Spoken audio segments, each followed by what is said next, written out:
What's up, guys? Wellington coming back at you. Comic Book Lowdown.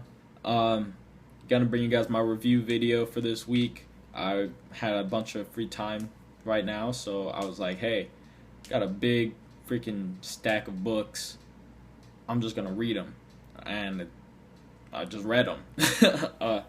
Took me a bit of time because the books are freaking big. But it was all good. Everything was definitely uh, enjoyable for the most part. Uh, with the minor exceptions, but nothing was bad. Nothing was bad this week. So definitely had high quality reading this whole week, and that's very impressive, seeing as how there were 8 books.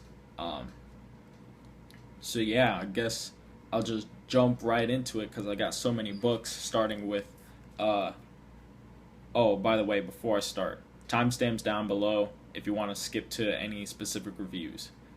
Anyways, first book, Batman issue number 32. Now, I'm guessing that this is a variant cover, because I've seen another cover when I was watching Mob Medina's haul video with Batman kind of up on this like big question mark with the Riddler there, which makes a lot more sense than this cover as like a, I don't know, promotion for Joker's daughter. Um, this cover was like, when I saw it, I was like, I don't know what they're trying to do with this book, but the interior definitely does. It's continuing 0 year, and that's what I was mainly worried about. But I really can't tell you anything that happened because with 0 year, I when the next issue comes out of Batman, so next month, which will be the final issue of 0 year, instead of reading just that issue, I'm just gonna read all of 0 year all together, because what reading this book was pretty much like as if I started watching a movie, and or it felt as if I was watching a movie, watched 10 minutes of it, put it on pause, didn't come back to it for a month, and started it exactly where I left off. No idea what's happening. I mean, I have an idea what's happening, but this story just, it's gonna be a lot better to read it all in one. That's the issue, and that's really why I can't tell you much of what's happening, because it's like it's a big interruption every issue.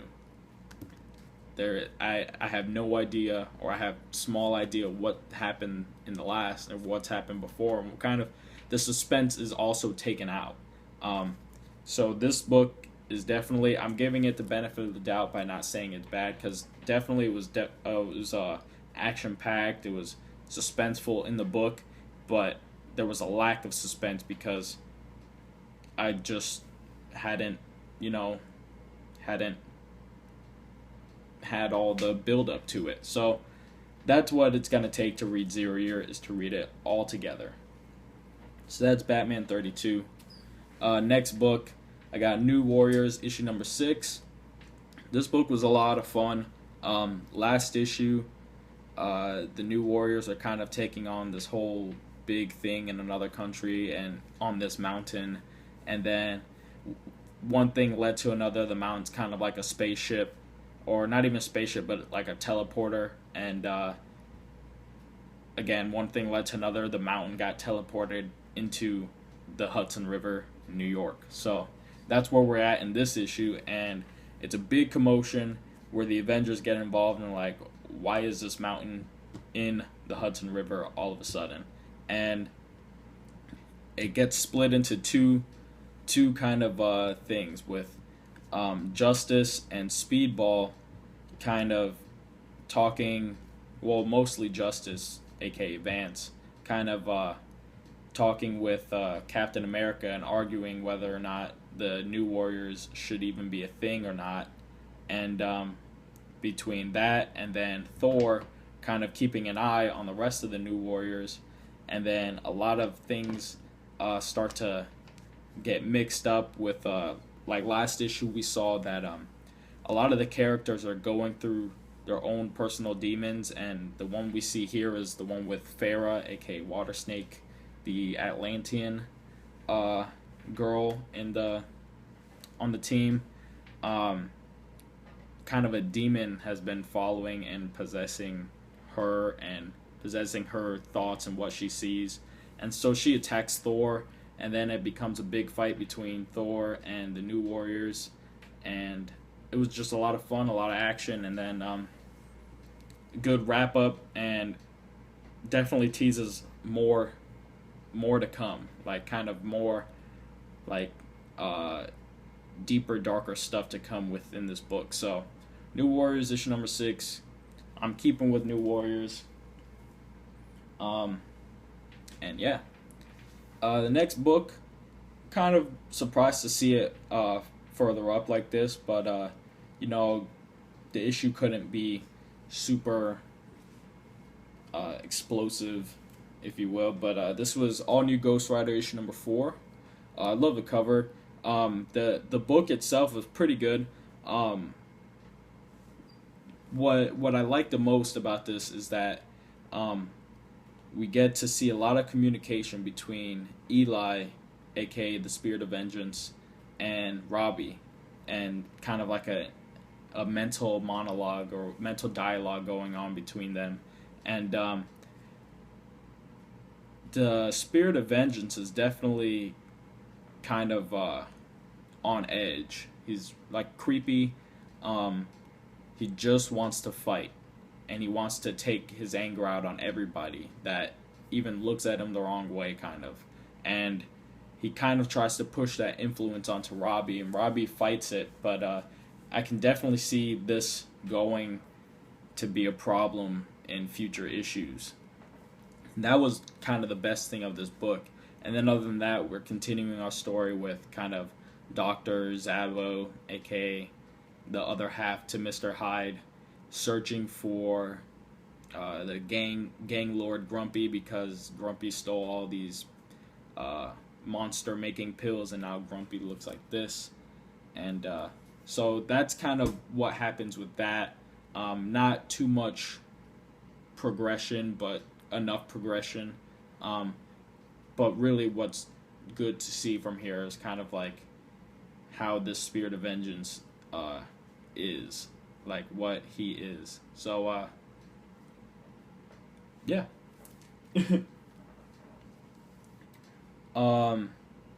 Next book here is Amazing Spider-Man issue number 3. And this issue was pretty cool.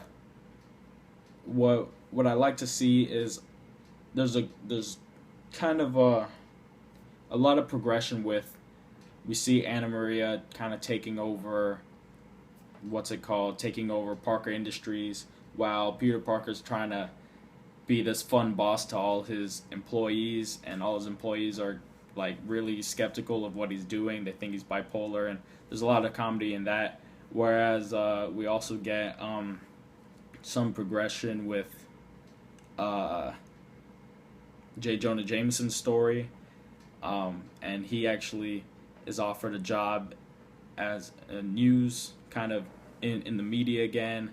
And then the best parts of this is dealing with Black Cat and how she's trying to get revenge on Spider-Man, not even Peter Parker, but Spider-Man, for kind of taking everything that she had. She was set up, and then Doc Ock Spidey, the superior Spider-Man, took it away from her, and now that Peter's back, she doesn't really care who it was. It's just Spider-Man that kind of disrespected her and all this. And there's, like Dan Slott style, there's a lot going on, so you just got to read it for yourself, kind of. And I'm making these reviews short because there's a lot of books. So that was Amazing Spider-Man issue number 3. Pretty good book. Here's a big review that a lot of people want to hear, and this is issue 1 of Outcast by Robert Kirkman. And this book, pretty big book actually, pretty thick, and this is dealing with, from what I can see, there's a demon going around, and it's kind of been plaguing the main character whose name is Kyle. Forgot his last name. Kyle something. The main character here, Kyle Barnes. This demon has been plaguing Kyle Barnes' life by infecting some of the people closest to him for his whole life, and now it's kind of coming around full circle. And we don't see much, but what we see is a lot of cool like exorcism scenes on a child, and kind of we get a gist of what makes Kyle special in this world, and kind of how his life is. Like, he's very depressed. He's got a sister that just doesn't quit on him. His sister's name is Megan. She doesn't quit on him, even though he's a jerk to her. His stepbrother hates him.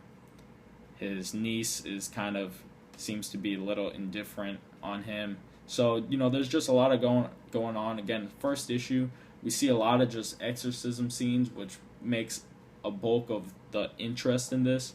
But other than that, we just learn the characters and things like that. But as for me, I'll be checking out the next issues of this. I can see this book getting pretty good. So if you didn't pick it up, it's going to be a struggle to get it now, because an Image #1 by Robert Kirkman is not going to be easy to find for the $2.99 price that is billed at. Anyways, next book is Miss Marvel issue #5. Love the cover, and I love the book on the inside. Last issue, we got Miss Marvel trying to rescue Vic from the inventor's kind of hideout area. And what we really get out of this book is her dealing with the fact that she doesn't understand her powers, and then finally learning how to use them, actually training. And she teams up with Bruno to kind of help her out. Gives her, we finally get the costume that we see in all the covers. She finally actually wears that, and it's awesome. And then just the action in this, and the family things in this book, kind of her dad and her mom not knowing what to do with her, and she doesn't want to tell them about the powers, and so it's a big struggle with them. And it allows comedy as well as just nice feelings. So all in all, Miss Marvel is just and the end. Let me forget the end. The end, the inventor, when he's revealed, definitely not something I was expecting to see. So it's gonna be a lot of fun, this book is, and I love this book. $2.99 as well. This is a definitely a fresh book to read for anybody who's looking for something fresh from superhero comics. So that's Miss Marvel #5. The next book here is a book that came out like 2 weeks ago, and that's Spider-Man Spectacular issue, the one shot, really thick book. It's a couple stories, which normally I hate. I hate having just stories that are just kind of there and all in one issue, and they're not really kind of progressed well. They kind of start and end. But this book, all the stories, all written by the same writer, different artist on them, but all written by the same writer, all kind of deal with the first or kind of second